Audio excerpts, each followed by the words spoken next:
उत्तर प्रदेश बहराइच आर्य समाज का 3 दिवसीय पारायण महायज्ञ में भारी संख्या में जुटे श्रद्धालु।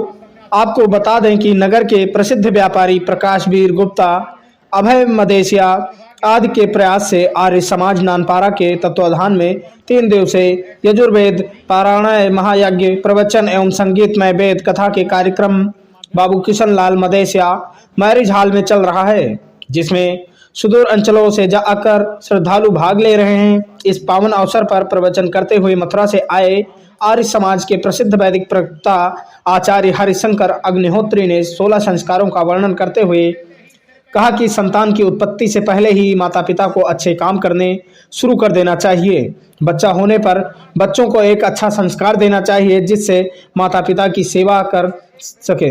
उन्होंने उदाहरण की दिया, आज देश संस्कार के अभाव में है, ऐसे में वृद्धाश्रम खुले रहे जो दुर्भाग्य है। अच्छे संस्कार होते तो लोग वृद्ध आश्रम के बारे में ना सोचें। उन्होंने कहा कि वाल्मीकि रामायण में श्री राम जी का वर्णन बहुत अच्छे ही तरीके से किया गया है, आप सभी रामायण पढ़ा करें। कहा कि आर्य समाज के गुणों को अपनाएं। आर्य समाज वेद और पुराण के आधार पर काम करता है, किसी की आलोचना नहीं करता है। उन्होंने अच्छे काम करने रहने को कहा है। कार्यक्रम के माध्यम से आप भारत की जनता को क्या संदेश देना चाहेंगे? सबसे पहले तो आप सभी का बहुत बहुत स्वागत है इस कार्यक्रम में।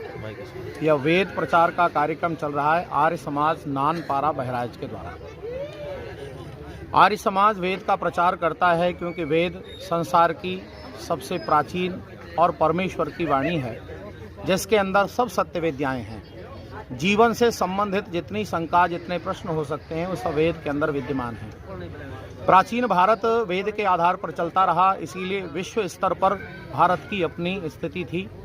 गुरु भूमि कहा जाता था मेरे देश को, देवभूमि कहते थे लोग, क्योंकि यहाँ के सब देवता तुल्य अपना व्यवहार करते थे। सारे विश्व भर में चक्रवर्ती राज्य होता था। समृद्धि इतनी थी कि लोगों के पास सोने चांदी के सिक्कों को गिनते नहीं थे, तोल कर रखा जाता था। लेकिन यह कालांतर में एक ऐसी स्थिति को प्राप्त हुआ, गुलामी की स्थिति बनी।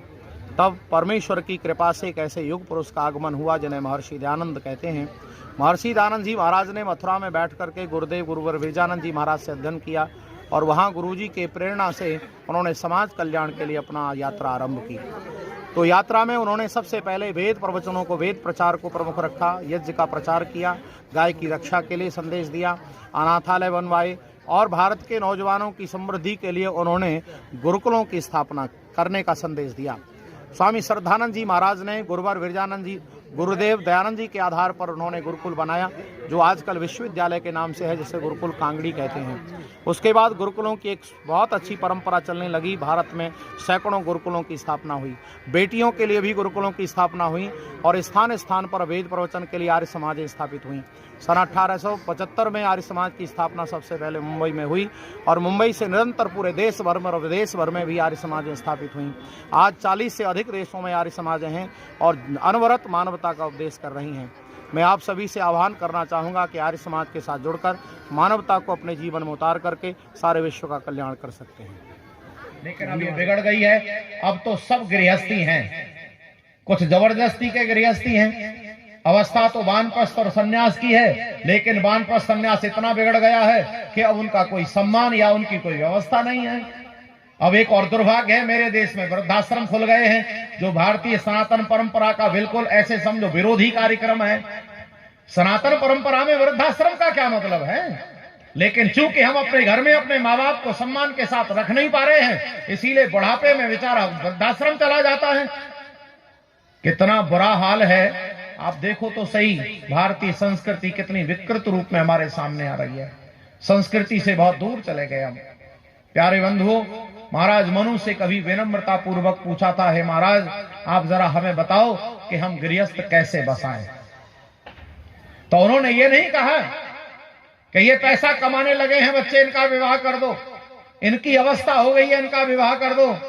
उन्होंने एक पैमाना दिया कि बच्चों को योग्यता होनी चाहिए और उन्होंने सबसे पहली योग्यता 2 बताई। एक शारीरिक योग्यता होनी चाहिए और एक मानसिक योग्यता होनी चाहिए। अगर ये 2 योग्यता हैं तो घर आराम से चला सकते हैं। लेकिन आज हम उनकी योग्यता नहीं देख पा रहे। और योग्यता तैयार नहीं कर पा रहे हैं, और विशेषकर बालक बालिकाएं अपने आप को ऐसा समझ रहे हैं। आज आप देखना समाज की विकृति आपके सामने आएगी, और हम घर क्यों नहीं चला पा रहे हैं उसका मूल कारण आपको समझ में आएगा। महाराज मनु ने सूत्र दिया, वेदानधित वेदौ वा वेदम वापि यथाक्रमम अविप्लुत ब्रह्मचर्यो गृहस्थाश्रम आविशेत। श्लोक की 2 लाइनें हैं। पहली लाइन मानसिक योग्यता की है, दूसरी लाइन शारीरिक योग्यता की है।